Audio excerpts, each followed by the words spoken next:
Hey there everyone, and welcome to the video. So we're going to be taking a quick look back at what happened at the box office in 2023, and it looks like Universal beat out Disney to become Hollywood's highest grossing studio, which is very interesting indeed. But before we jump into that discussion, make sure you hit that subscribe button so you can stay up to date with all the movie news we have going on this channel. So guys, with that down, we're going to jump into this article from comicbookmovie.com. Universal beats Disney to become Hollywood's highest grossing studio in 2023. So Disney frequently dominates the box office, but after the likes of Indiana Jones and the Dial of Destiny and Wish underperformed, WarnerBros and Universal have overshadowed them. Read on for more details. Yeah, so what happened in 2023 is very, very interesting when you look at the box office. We had films like Mario and Barbie and Oppenheimer. These movies came out of nowhere. They made billions of dollars, which is absolutely crazy. I mean, Mario just sort of dominated the box office, over $1 billion.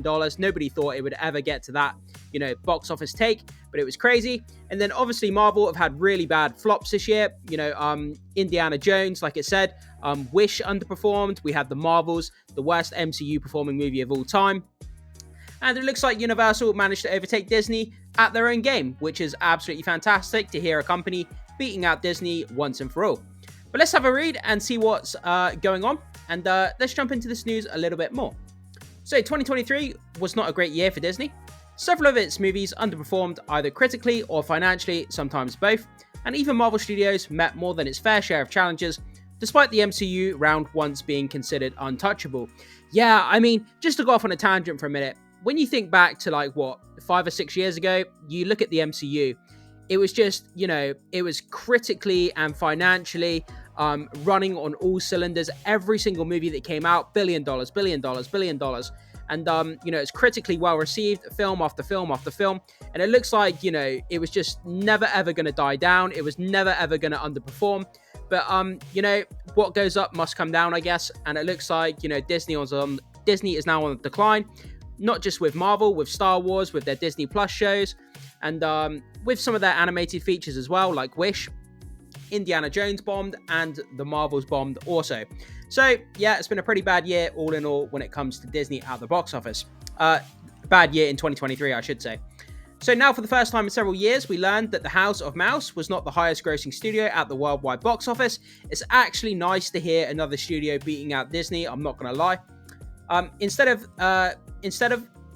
a series of hits for Universal, including Super Mario Bros. Like I said at the beginning, nobody in their wildest imaginations, even thought that this movie would make $1 billion or more. Obviously, Oppenheimer made $900 million, roughly. That did absolutely fantastic. It had the whole Barbenheimer trend that was going on, so that really helped out the movie. And Megan, a nice little horror movie that was quite well received. A lot of people liked that movie, and I'm looking forward to the sequel and seeing what they do with that. Saw the studio score an impressive $4.9 billion in total. In fairness, Disney was only slightly behind, with a still very impressive $4.8 billion pull globally. Yeah, but a win is a win. Whether you win by, 10 cents or, $10, a win is a win. So, good for Universal. Good for Universal. They only really produced a single true hit in 2023 with Guardians of the Galaxy Volume 3. The Guardians of the Galaxy franchise is a juggernaut. It's one of the best things the MCU has ever produced. And now we've got James Gunn over at DC, which I could not be more excited for. So Guardians of the Galaxy, $845 million total. And for the first time since 2014, not a single title which grossed more than $1 billion. Yeah, that really puts into perspective where Disney is currently. Not a single one of their films made over $1 billion, and that's the first time since 2014 in 9 years. Wow. Absolutely insane. So The Little Mermaid, for example, was a moderate success, but Disney largely produced a string of box office disappointments, including Ant-Man and the Wasp: Quantumania. I found there was little parts of that were enjoyable. Overall, it was disappointing, but there's little parts here and there that are quite fun with that movie. Indiana Jones, I completely forgot what that story's even about. I went and saw it. Run-of-the-mill, generic, nothing interesting about it.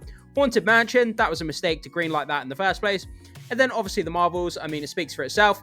I mean, the worst performing MCU movie ever. Nobody went to see it. And then the people that did see it didn't do repeat viewings because the movie was absolutely trash. So we'd be remiss not to point out that Disney would have likely sailed to number one had the studio released more movies. Universal had 24 and Disney had just 17. Better explaining the 80 million difference. Yeah, I suppose that factors in when you factor in, how many movies they released. So if Disney had released, a couple more movies, they probably would have overtaken Universal. But still, when it comes down to it, Universal still beat out Disney, which is, impressive feat. So still, this is troubling for Disney, particularly as it didn't have one of the year's top 3 movies. So those ended up being Barbie at 1.4 billion, Super Mario Bros. At 1.3 billion, and Oppenheimer at 950 million. So Disney can at least take solace in the fact that it had more than 10... let me start that again. So Disney can take solace in the fact that it had more top 10 titles than any other studio with a total of 4. Yeah, but this is the thing, isn't it? Disney just carries that kind of that title. Whenever you hear of something being a Disney property, a lot of people automatically go and see it, whether it's good or whether it's trash, whether it's hyped or not hyped. Just because it's Disney and it's related to Disney, it's always going to get that curiosity from people. As Variety explains, quote, "The problem is that Disney movies are hugely expensive, typically carrying a production budget of 200 million to 250 million, so they can have high bars to clear in terms of profitability. Disney need to rein in their production budgets real bad. This is an issue they've had over the last few years, especially with their Disney live-action remakes. They have to make like 600-700 million in order to break even. It's ridiculous. They need to spend less money, especially when we've just seen Godzilla Minus One being made for $15 million. You don't need to spend $200 million on a Little Mermaid movie. It's just ridiculous."